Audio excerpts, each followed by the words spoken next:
આજે 4 વાગે ઉઠો, પાછો હોઈ ગયો. પાછો ઉઠો, 2 મહિના પછી મોઢું ધોયું.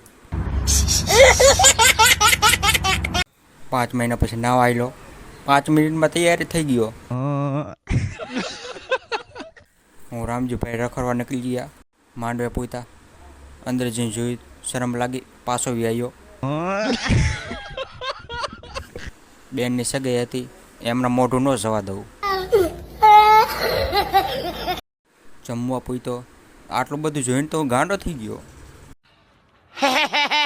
વિચાર્યું હતું ખાઈને ઘરે ભાગી જાવ છે, પણ આ તો પીરસવા ઊભો રાખી દીધો.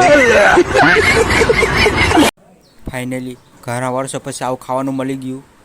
મારો ભાઈબંધ તો બધું મારા પહેલાં ઠૂસવા મળી ગયો.